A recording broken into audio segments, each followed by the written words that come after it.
Gandang matchup na naman nga matutunghayan natin sa video nga natin na ito ay pag-usapan natin ang magiging matchup ng Barangay Ginebra kontra sa San Miguel Beermen. Ito nga ang tapatan ng Barangay Ginebra laban sa kanila.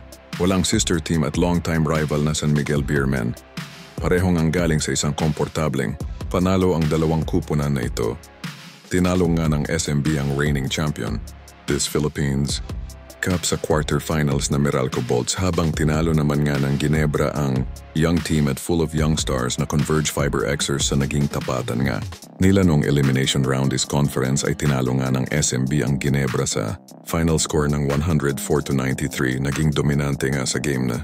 Yun ang dalawang superstar ng San Miguel na sina CJ Perez at Junmar Fajardo pinangunahan. Naman nga ni Don Trolano ang kanilang bench scoring at naging on point din nga ang kanilang outside shooting, dahilan para matalo nila ang Barangay Ginebra. Ayun, nga sa magiging tapatan nila sa semis ay asahan natin na magkakaroon ng adjustment si Coach Tim Cone, lalo na sa defensive end para limitahan ang opensa ni Fajardo. At Perez, magiging key matchup nga sa series na ito sa guard position sina CJ Perez at Scotty Thompson, at sa ilalim naman nga ay kaabang-abang ang magiging tapatan ni Japeth Aguilar at Abay.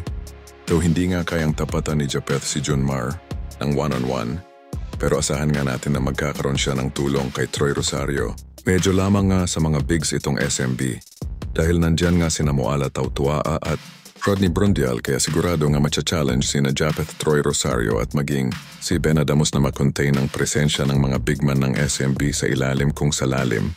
Naman nga ng bench ang pag-uusapan ay siguradong lamang na lamang dito ang Beermen, kung saan walang tapon nga sa kanilang bench. Nandito nga sina Don Trolano, Jericho Cruz, Chris Rosales, Jam Calma, Jeron Tenglen, Kahilig, Moala Tautua at Chris Ross.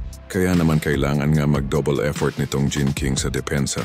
Dahil sa dami nga ng offensive firepower ng SMB, dehado nga itong Ginebra sa series, lalo na't nasa San Miguel nga ang top 2 players na nangunguna sa BPC Award, this Philippines Cup. Ito nga si CJ Perez at Fajardo. Pero looking forward nga itong Gin Kings na makarisbak this conference matapos ang kanilang masakit na pagkakatalo ng Commissioners Cup, huling ang tapatan ng Ginebra at SMB sa semifinals ay nung 2024 Governors Cup, kung saan nanalo nga sa series na yon ang Ginebra na umabot pa ng Game 6. Pero ang pinagkaiba nga conference ay wala sa Ginebra ang kanilang resident import na si Justin Brownlee, na naging malaking tulong nun para talunin ang San Miguel. Ngayon nga ay siguradong mahihirapan na ang lalo na sa magiging matchup kay Fajardo sa ilalim. Isa din nga sa mga paghuhugutan ng lakas ng Ginebra sa series ay ang kanilang tunay na 6-man ito. Nga ang Ginebra crowd na grabe sumuporta sa kanilang kupunan